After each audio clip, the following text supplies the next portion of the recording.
How's it going, everybody? It is Jordan here from WNW. This is a video that I've been thinking about for quite some time. How to start a Tyranid army, and I've talked about a bunch of the budget options that I think are really good for Tyranids, and a bunch of different tactics on this channel. If you're new here, but this video is really going to detail and outline a very direct path to going from the Leviathan box to having a semi-competitive 2,000 point army and a pretty reasonable price. So if that's what you're interested in, if you want to learn more about how to get these bugs going, hang out with us while we learn.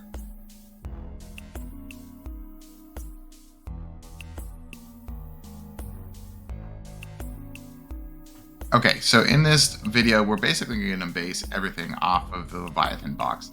I honestly don't think it is the best starting box for armies out there. Like if you take a look at the Blood Angel starting box, and if you take a look at some other starting boxes that have come and go throughout editions, in comparison to absolute competitive units, I don't think that the Leviathan box does as good of a job as some other boxes have in the past. But that being said, it's what we got. And honestly, it's a lot of models, and it is still a very good deal, depending on where you can get it for the Tyranid half, at least. So that's where we're going to start. And I honestly feel like a lot of Tyranid players joined the edition and joined the army with the Leviathan half. So that's where we're going to start, and we're going to kind of go from there. Now, looking at exactly what is in the Leviathan box, like, yes, it is a lot of models, but what are those models? We've got the Neurotyrant, we've got the Winged Tyranid Prime, we've got 20 Termagants, we have 11 Neurogons with the little Node Beast guy, too. We have a 5-man squad of the Barbgons, we have a Psychophage, and then rounding it off, we have that very cool looking Screamer Killer. When we are doing this, we're going to do our best to use most of them. And in fact, the final list does use most of these units without cutting too much, just so that we really feel like we are making a good use of our money when we buy this Leviathan half. In addition, kind of scooting back from a competitive standpoint, all of the models are high quality and honestly, they look cool.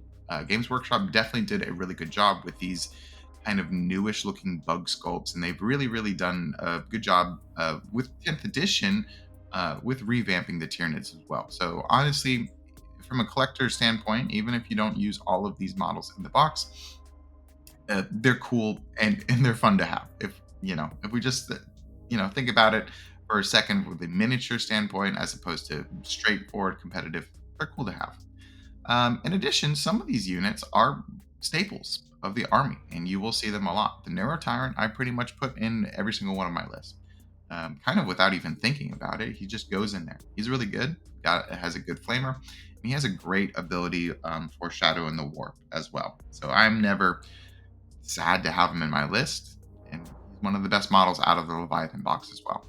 But last, the prices are going to be varied. If you check eBay, you can get the Leviathan half of the box from anywhere from $150 to $200. That's US dollars, at least. And it kind of varies throughout there. You can shop around and try and get the best deal possible.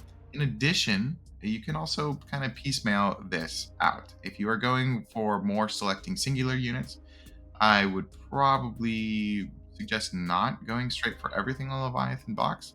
And I would probably get some more competitive units to start. But as a batch lot, the Leviathan box, you can probably get the Tyranid half for around $200. And that's kind of where we are stepping off with this video. All right, I forgot to mention, but the Leviathan box, I included it on the slide and I forgot to mention it, but the Leviathan box, if you add all of that up, it actually equals up to a really nice round 700 points. It's pretty nice. That's awesome. It's a really good starting point. So our first goal is going to go from 700 points to 1,000 points. And we're just going to use everything in the Leviathan box, and we're going to buy 2 more boxes. The first box we're going to use is the Hive Tyrant box, and we're going to build it as the Walking. Now, however, if you haven't seen my top 5 best bugs to buy video, I do talk about a trick where if you buy just an additional Hive Tyrant torso, and you can find them on Etsy and some other sites as well, you can actually make the Flying Hive Tyrant as well as the Walking Hive Tyrant without too much trouble. And it's actually a very easy and cool way to save money. So I would definitely recommend first doing that. and watch my video if you want to hear me go in detail about that. Hive Tyrant is going to be phenomenal in pretty much every single list that you want to play with Tyranids. It is kind of one of these centerpiece models that really brings the army together and allows for things just function a little bit better. CP and then the ranged shooting buffs. I think it is an essential part of a Tyranid army. Then we're going to buy the Biovore box. It is probably one of the least efficient point wise to dollar amount that you can pretty much get right now, but it is one of the best units that is in our codex and honestly in the entire game, in my opinion. And you will absolutely include a Biovore in every single one of your lists. It's going to hold your backfield all the time, and it's going to shoot spore mines. You're going to score secondaries and do some shenanigans with it. So I highly, highly recommend Biovore alongside our Hive Tyrant in order to get up to 1,000 points. And this video is not really designed to be the most budget friendly. We're just kind of trying to keep in mind the best way to get a strong Tyranid collection. But I will be mentioning the price and talking about how much we're planning on spending when we get up to that first 2,000 point total. And so these two boxes, these upgrades, it's going to be around $97 to get both of these boxes. For prices, I'm using a local game store, local-ish to Florida, which is where W&W is based. I'm using Warpfire Minis price. If you go to a local game store or just some kind of retailer or something like that, like Warpfire Minis, odds are you're probably going to get around a 15% discount from GW's MSRP. I almost always recommend, of course, shopping at your local game store and then going from there, because I love Game Workshop and what they do for the game. However, we can just get their stuff cheaper elsewhere. So definitely, I would look at other stores besides going straight through GW, unless there's something that they have in stock and other people don't. So just things to consider. But yeah, this is our 1,000 points. We just add a Hive Tyrant, magnetize it, and get that extra torso if you can, so that you can build other options later on. And then definitely get a Biovore to hold your backfield objective and score secondaries. All right, our next kind of milestone that we're looking for is 1.5 or 1.5k points. This is kind of one of those. I feel like a lot of people actually do play 1,500 points. I think it's an interesting point total, and I really do think it would be a good goal for people to reach after getting their 1,000 points. So kind of just like a little stepping stone into 2K. So this is kind of what I'm thinking would be a really good 500 points off of that 1,000 points that we just talked about. It is getting pricey. This total jump up is a little bit pricier than the other, but you are again using or purchasing models that I think are going to be evergreen for Tyranids and pretty much show up in a lot of lists. And I forget if I mentioned it already, but we are also basing this list construction off of Invasion Fleet, just because I feel like it is the most generic and friendly to a starting out Tyranid collection. So just keep that in mind as well. All right, so we're going to get a Tyrannofex. I would probably lean towards the Rupture Cannon at this point. Also, magnetize it if you can. The Tyrannofex is not terrible to magnetize, so that will allow you to do the Acid Spray as well as the Rupture Cannon. I'm not really sure the Flesh Borer Hives are really worth it at this point right now, but they do look cool. So if that's what you're about, then absolutely magnetize the Flesh Borer Hives.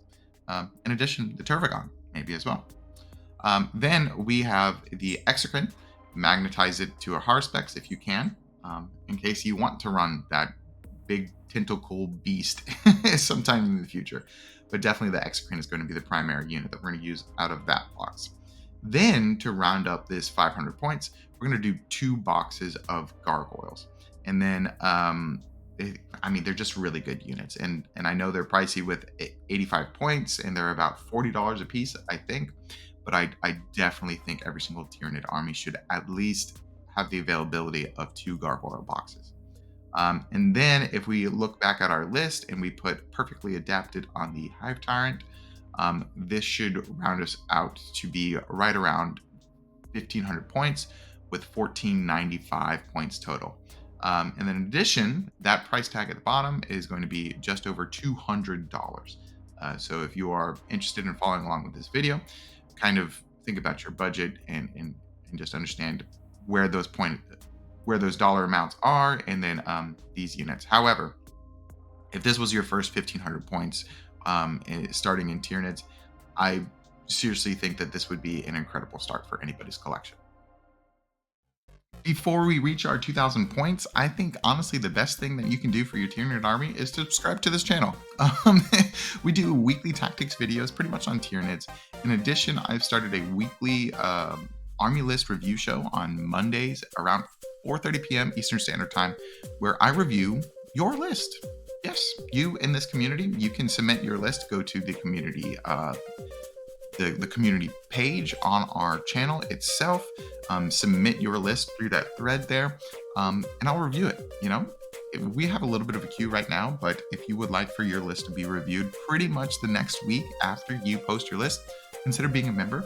It buys the four of us who work on this channel a coffee, and it is going to provide you a little bit of insight with your Tyranids a little bit sooner than if you weren't a member. That's how it works a little bit. In addition, our channel name is Wednesday Night Warhammer, and that's because we play Warhammer on Wednesday nights.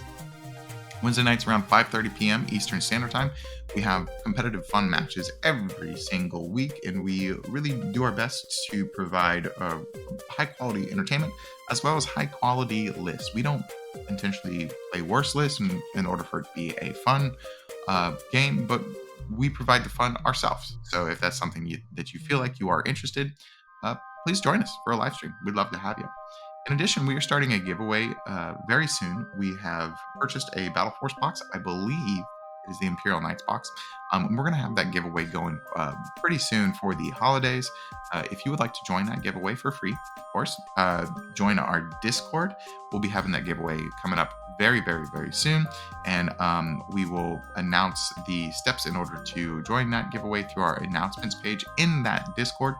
And who knows, maybe you could have the start of an Imperial Knights box just by joining our Discord. Last but certainly not least, I just want to thank everybody. Our yearly goal of 3,000 subscribers was reached. We are very close to 4,000. I'm not going to say that 4,000 is our goal now for the end of the year, because honestly, I'm just grateful for all the support we've received.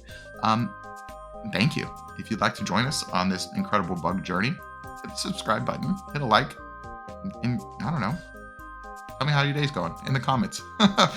Anyways, let's get back to the bugs. All right, we've done it. This is the last step to rounding it off and really upgrading to a full 2,000 points coming from the Leviathan box. Here's what I would recommend doing. You get your second Tyranifex. Again, the Rupture Cannon is very, very good. You get your second Exocrine. You can magnetize that one to a higher specs as well. I think Tyranids are really good in shooting. We do have some very good melee units, which I'll talk about in just a moment. But definitely the backbone, I feel at least, for our damaging in most attachments is going to be shooting. Go into Vanguard Onslaught or Crusher Stampede or even Assimilation Swarm. We probably do lean a little bit more towards melee, but I think just overall our shooting is very good. So we're going to lean into that a little bit with the second Tyranifex and the second Exocrine. Next up, we're going to do a Gene Stealers and a Broodlord box. And that is going to allow us to get this kind of counterpunch unit that I talk about in a lot of my videos, where we have the Tyranid Castle with all the big guns, and then we have a unit such as the Gene Stealers or Broodlord to go out and do this counterpunch or kind of act on their own. And then in order for us to get to a clean 2,000 points, because this actually is a little bit over 2,000 points, we are going to end up dropping the Tyranid Wing Prime and swap Perfectly Adapted from the Hive Tyrant to Adaptive Biology. I think Adaptive Biology is just kind of one of those enhancements that you just slam on the Hive Tyrant and you really enjoy. Because having a 5-up Feel No Pain all the time that turns into a 4-up Feel No Pain can really, really help that guy survive throughout the entire game, which is kind of what you want. And then this does end up getting to 1995 points. Which is perfect. That's a great 2K list. We're 5 under, but who cares? It'll be fine.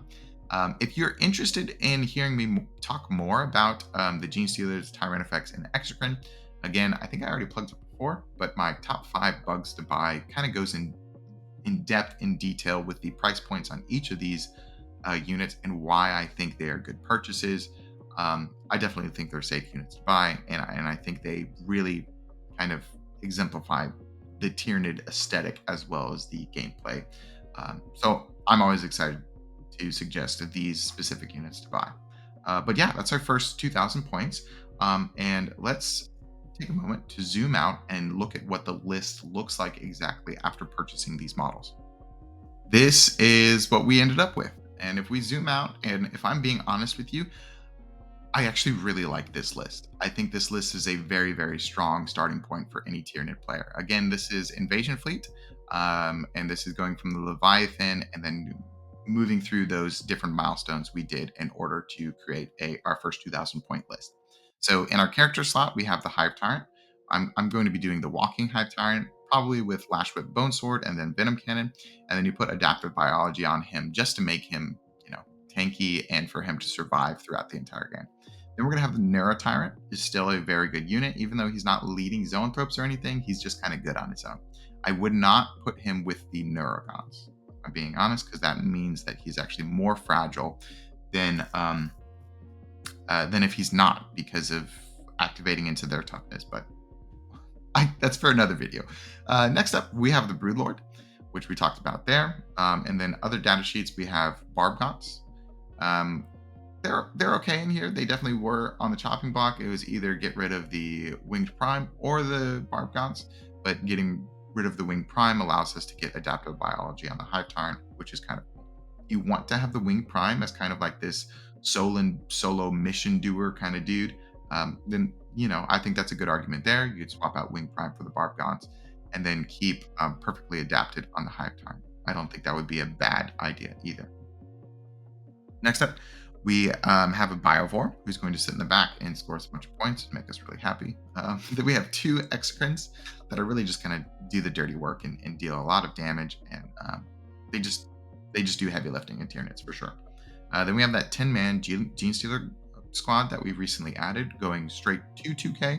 They're going to be hanging with the Broodlord. They're a blender unit. They pretty much kill anything that they can touch, within reason, of course. And I just think they're a very strong unit, especially in Invasion. Then we have the Psychophage. Psychophage is another unit that we're kind of just scratching our head at a little bit. He's going to add just a tiny bit of durability and annoyingness to your opponent, because it is tough for your opponent to kill the Psychophage, without pointing a whole bunch of stuff at. And then if they're shooting at your Psychophage, then that means that they're not shooting at your Tyrannofexes or your Exocrines or even your Screamer Killer. So that's kind of the main reason why he's in there. Then we should have the Neurogons as well. We're going to use these guys as kind of like a screen and just run out and be annoying or cleanse, do different actions or etc. They're honestly, in my opinion, on the chopping block as well, but they do provide some really good synapse and some just extra bodies on the field, which is something that you can always use. Then we have the Screamer Killer. I think the Screamer Killer is very good as a rapid ingress target. He's tough to get places, but if you're able to rapid ingress and really kind of threaten a flank that your opponent wasn't expecting you to be on, then he can definitely do some work and can provide a very, very bad problem for your opponent for real. Then we have the double Tyrannofex. Again, I suggest running them as the Rupture Cannon, just because the anti-tank is a little bit hard to find in Tyranids, and the Rupture Cannon from the Tyrannofex definitely does it very, very, very well. Last but not least, rounding out for the other data sheets, is a 3-man Von Ryan Sleepers. These guys are just going to be kind of cool to go out and do some actions and move block if they need to, or just provide for an initial wave for the rest of your army to kind of sit behind. Just be annoying to your opponent. Also, if they infiltrate and do like containment turn 1, that's a really good use for them as well. So they're not my favorite unit, but honestly, in a starting 2,000 point army, I think they're okay. I think they're fine, and they're relatively cheap, and they do a good job at scoring points. We look back up at our battle line. We have one 20-man blob of Termagants. I'm kind of lukewarm on these guys, just as one blob. I think we definitely, if we wanted to lean more towards the swarm aspect, I think having 2 or 3 20-man blob of Termagants would be cool. But I actually definitely like a 20-man blob of Termagants as opposed to 2 10-mans. For a couple of reasons. One, we already are going to have the Neurogons to be able to do actions that I feel like a 10-man Termagant blob is going to be able to do, as well as the gargoyles, because the gargoyles are going to be able to go out a little bit faster than the Termagants and the Neurogants. So a 10-man blob of Termagants is really not providing anything that we don't already have. In addition, the amount of space on the board that Termagants can take up is kind of insane with the 20-man blob. So we're just going to allow them to be kind of like a screen or a fence so that our Exocrines and Tyrannifexes and Hive Tyrants really aren't going to be messed with the entire game. So that's kind of why I would do a 20-man instead of a 10, just because they're going to be out there. And in addition, with the Endless Swarm stratagem, we'll be able to regrow them every single turn.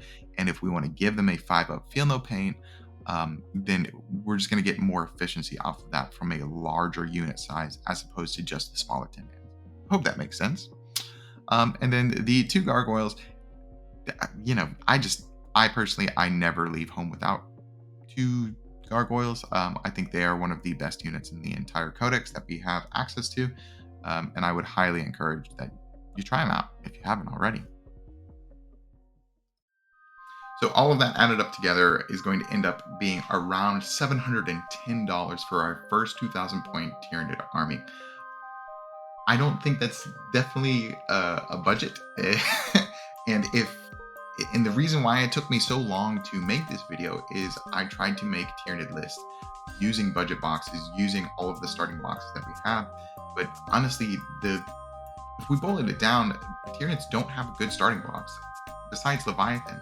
And if you buy 2 Leviathan boxes, you're absolutely left with models that you won't be using a whole lot, especially if you have duplicates. So I personally believe that this is the best, most efficient way to go from Leviathan to a relatively okay and competitive 2,000 point list. I would even take this on stream and play it sometime. Maybe not to a tournament or anything, but well, that's just because I have so many other bugs, but I definitely think that this would be a very strong starting point for anybody who is starting out with Tyranids. Now, the next 2 slides to wrap up the video, I'm going to talk about how I would play this list, kind of the strategies that I feel like I've baked in to writing this list. And then at the very end of the video, I'm going to talk about if and once we are able to upgrade and replace some of the things in this list, I'm going to kind of point people in the right direction for replacements, what units I think are really not going to be serving a overall quality purpose in our army, and then I definitely will suggest some units that I think could be replaced in order to make this army list better. So the cool thing and the thing that excites me about playing this list is when I took a step back and I thought about the tactics and the strategies that I would use to playing this 2,000 point list that we've assembled. Honestly, it's not any different than any invasion fleet list that I would make and run, which excites me because that means it's a pretty good list. And we don't have to do any technical or play sacrifices in order to make this list function. So I going into this, I feel confident that this is actually a very good competitive start. But let's talk about this. Just my thoughts. We're going to stage units in waves. Kind of the Von Ryan's Leapers are going to be up front, of course, because they're going to infiltrate. And they're going to kind of screen off your opponent and do annoying things. They're going to go out and charge units that your opponent probably doesn't want them to charge. And they are going to allow for just a little bit of annoyance. In addition, if you infiltrate them and place them properly, there's a large amount of secondaries that they will be able to score the first turn to really, really make sure that you're getting your points out of just a 70 point unit, which is pretty cheap. But if you're able to play them well, you can actually absolutely get a whole lot of value out of them. And then after the Von Ryan's Leapers, we're going to use things like the Neurogants, the Termagants, and Gargoyles to screen and move up the board and really not allow for your opponent to get towards or punch your valuable monsters like your Exocrines and your Tyrannifexes. This is going to do things like deny primary, because if I bet you 20 Termagants is more OC than any other unit your opponent's going to put on an objective. And then the same with Gargoyles because of their OC2, and even Neurogants with 11 models on there. That's a lot of OC. It can be very annoying. So we're going to use the Gaunts, kind of the Gribbly units, as a screen to just kind of like this first wave of things that you're going to force your opponent to kill and get rid of. and it's going to allow the rest of your more important units to kind of castle up and then stage for a secondary punch.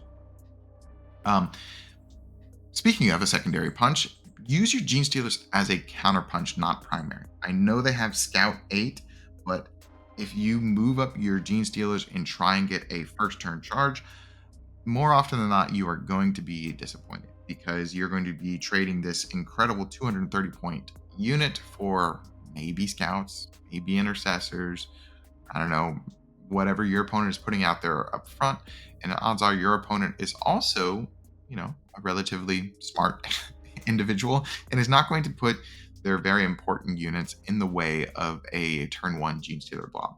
So honestly, play cage with your Gene Stealers. Allow your Neurogons, allow your Termagants and Gargoyles to kind of take the brunt force of your opponent's list, and then let your Exocrines and Tyrannifexes shoot up some of those units, and then allow for your Gene Stealers to do a counterpunch in order to kill some more important units and kind of clean up your opponent's first wave of attack if possible.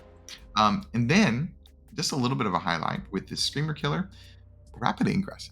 Put him in strategic reserves and rapid ingress your Screamer Killer, so that he can just punch something that your opponent probably didn't want him to punch. He is tanky, but I would still recommend trying to rapid ingress him in a way where he can't be shot. He doesn't have deep strike, so you're still limited off of the 6-inch off the board edge. But I definitely think if you try and immediately consider the Screamer Killer as a rapid ingress threat instead of just trying to run him up the field, you're gonna have a better time. And then last but certainly not least, do what Tyranids do best, and that's castle. Okay, castle with your 20-man Termagant blobs. Have them next to the Psychophage, so they always have a 6-up Feel No Pain. Have them next to the Hive Tyrant, so that all of their shots, even though I'm not really counting on my Termagant shots to be doing too much, are going to have lethals, and they will also have assault, so they can get places in a way that is very useful. In addition, this is going to allow for your Tyrannifexes and your Exocrines to have a little bit more range because of the 6-inch assault R from the Hive Tyrant. And it's just going to really allow for the rest of your army to just gel. If you're able to protect this big important castle with your Neurogons and your Gargoyles and your Termagants, then it's pretty deadly, and it can definitely allow for some powerful punches to be made to your opponent. If you're interested in hearing me more talk about invasion fleet tactics itself, I did make a video on it a little while ago. Check that video out. I'm going to be talking about some of the things that I already talked about in this slide, but it definitely goes into more depth with how I play invasion and how I think we can play and structure our list to allow for the invasion fleet to really, really churn. Where do we go next? What kind of units are we looking to add to our Tyranid collection in order to make an even stronger 2,000 points, or maybe have some flexibility?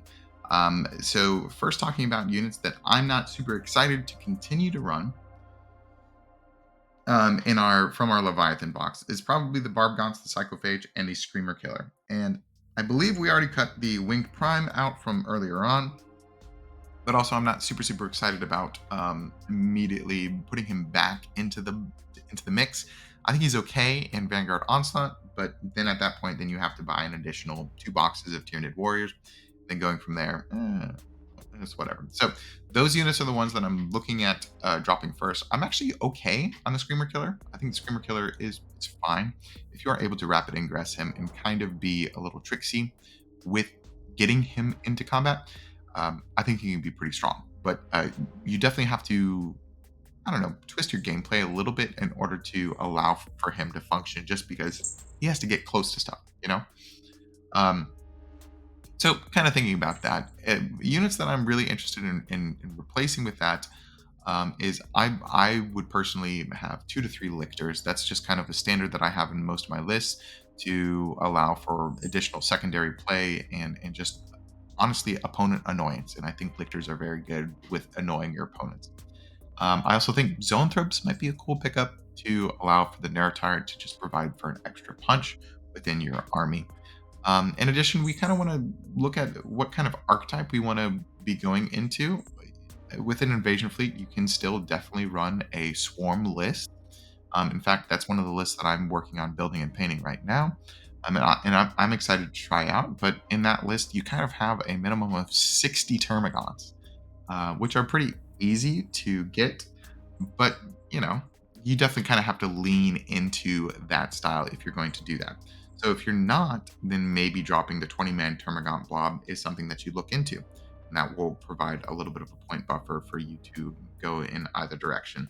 And then from this point, you can maybe hunt down some more harder to get boxes, like a Maliceptor would be super sweet to get one or two of those. I think they are still very strong. And then maybe some old One Eye, some Carnifex. That's definitely cool. You can tell I like the monsters, but I think they're fun. But honestly, with Tyranids and Invasion Fleet, it's tough to go wrong with collecting. I really do think it is just a detachment that people starting out with Tyranids really, really, really have a good time because you can build it in many, many, many different ways, and it definitely allows for you to just build your collection without being worried about what you're running. And last but not least, play before you replace these units. You know, I'm just a voice on the internet. So if you disagree with me and you really like your Psychophage and Barbgods, I think you should run your Psychophage and Barbgods. You know, my playstyle is certainly not everybody's playstyle. And if you're able to enjoy those units, then you should do it. You know, and if you honestly don't like the gargoyles, you don't like the Hive Tyrant or whatever, replace those. You know, that's the great part about Warhammer 40k is we're able to play in different ways and create lists in different ways. Um, but yeah. All right, everybody. Thank you so much. If you found that you gained anything from this video at all, please consider subscribing because the content is only getting better. In addition, if you like this video, like the video. It actually helps us a lot and we would really appreciate the support. Comment any ideas that you think would add, or, you know, if you think I got something wrong, let me know in the comments below. But anyways, thank you so much for hanging with us, and I'll see you Wednesday. Bye.